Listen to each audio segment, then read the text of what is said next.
இருக்காங்க. அது ரொம்ப வரவேற்கத்தக்கது. ஏன்னா எந்த ஒரு மாவட்டத்துக்கும் எந்த ஒரு மாநிலத்துக்கும்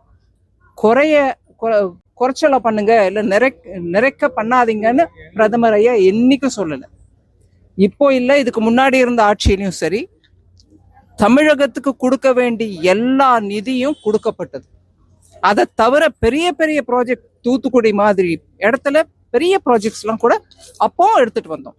இப்பவும் தமிழகத்துக்கு கொடுக்க வேண்டிய எல்லா விதமான உதவிகளும் அவங்களுக்கு உரிமையாக கொடுக்க வேண்டிய தொகைகளும் கட்டாயமாக கொடுக்கப்படும்.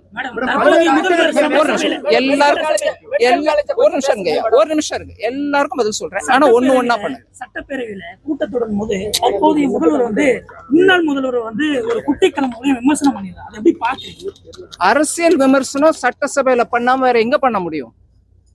எதிர்கட்சியும் பதில் சொல்லட்டும், ஆளும் கட்சியும் பேசட்டும். அதனால தப்பு ஒண்ணும் இல்லைங்களே.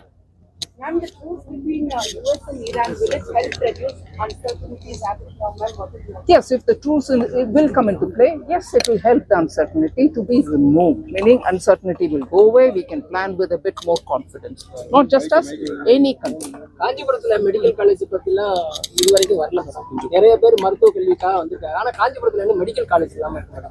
அதுக்கு நீங்க தமிழக அரசு கேட்க சொல்லுங்க. ஏன்னா மத்திய அரசு மூலமாக ஒவ்வொரு மாவட்டத்திலும் மெடிக்கல் காலேஜ் அமைக்கிறதுக்கும் காலேஜோட சேர்த்து ஹாஸ்பிட்டல் அமைக்கிறதுக்கான 3 பட்ஜெட்டுக்கு முன்னாடி நான் கொடுத்துருக்கேன் வாக்குறுதி. எந்த மாவட்டத்துல வேணும்னாலும் வச்சுக்காங்க, அந்தந்த மாநிலத்துல பிளான் பண்ணுங்கன்னு கூட சொல்லியிருக்கோம். ஸோ தமிழக அரசு அதையும் புரிஞ்சுக்கிட்டு அதுக்கு ஏற்ற மாதிரி பிளான் பண்ணிக்கிறோம். பல்வேறு திட்டங்களுக்கு அறிவிக்கிறாங்க. அதனால நிதி சுமை அதிகமாகுது, கடன் ஆகுது. ஒவ்வொரு மாநிலத்தில் அதிமுக ஆட்சியில் ரொம்ப 5 லட்சம் கோடியும் 10 லட்சம் 13 லட்சம் கோடியும் போயிருக்கா சொல்றாங்க வெள்ளை அறிக்கையில.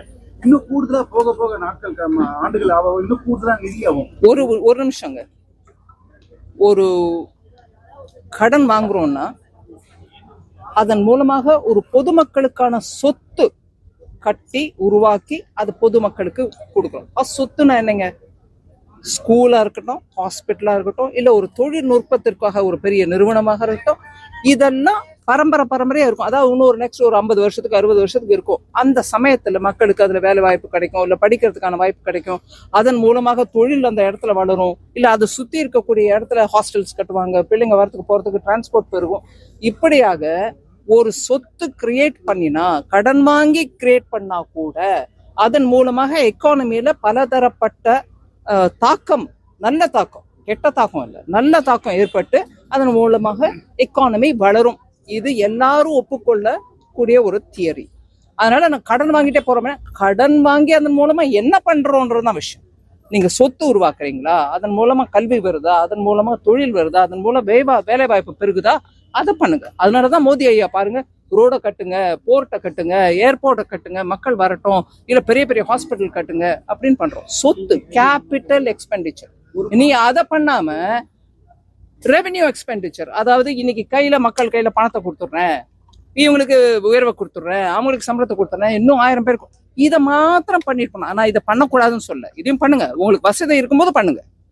வசதி குறைச்சலா இருக்கும்போது வாங்குற கடனை நல்ல சொத்து அமைப்பதற்கு செலவழிக்கணும்ங்கிறது தான் தத்துவம். கேட்டவங்களே கேட்காதீங்க.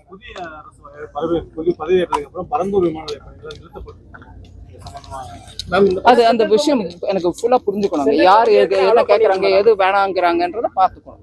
ஆனா அமராவதியோட ஆந்திர பிரதேஷோட தலைநகர விஷயத்துல நான் ஒண்ணு சொல்ல விரும்புறேன். அந்த தலைநகரம் அங்கதான் இருக்கும் அப்படின்னு நினைச்சுட்டு ஒரு 2014 19 வரைக்குமான இருந்த அந்த கட்சி, ஆளுமையில இருந்த அந்த கட்சி அதை வளர்த்தாங்க, நல்லா பில்ட் பண்ணோன்னு. அதுக்கப்புறம் அந்த கட்சி இல்லைங்க, அங்க தலைநகர் இருக்காது, நான் வேற எங்கேயோ எடுத்துட்டு போறேன் அப்படின்னு சொன்னாங்க. இது 19 24 வரைக்கும். அதனால நிலப்பாட்டுல வந்துருச்சு, அப்படியே அது நிலுவையில வந்துருச்சு. அதுக்கப்புறம் 24 ஆரம்பிச்சு இப்ப திருப்பி இல்லைங்க, அங்கதான் அமராவதியில தான் எங்க கேபிட்டல். அது அவங்க ஒரு நிமிஷம் பதில் முடியல. சோ இப்போ அப்படியாக அந்த அமராவதி மாத்தம் அப்போலேருந்தே கட்டி இருந்தா நடந்திருக்கலாம். ஆனா நடுவுல அரசியல் காரணமா அது நிறுத்தப்பட்டது. அந்த மாதிரி எந்த விஷயத்திலையும் கூட எல்லா கட்சிகளும் சேர்ந்து ஒரு பொறுப்போட ஒரு டிசிஷன் எடுத்தாங்கன்னா அதை நம்ம எடுத்துட்டு போகணும். இந்த விஷயத்த எனக்கு முழுமையா விஷயம் தெரியாது. விவரம் தெரியாது, அதனால நான் கமெண்ட் பண்ண விரும்பல. மேடம், ஆக்சுவலா இன்னும் 2 கேள்வி. நான் புதுச்சேரி போனேன். எம்எல்ஏக்கள்லாம் வந்து ராஜினாமா எவ்வளவு கடன் வாங்கலாம் எத்தனை லட்சம் கோடி வாங்கலாம் மேடம்? ஏற்கனவே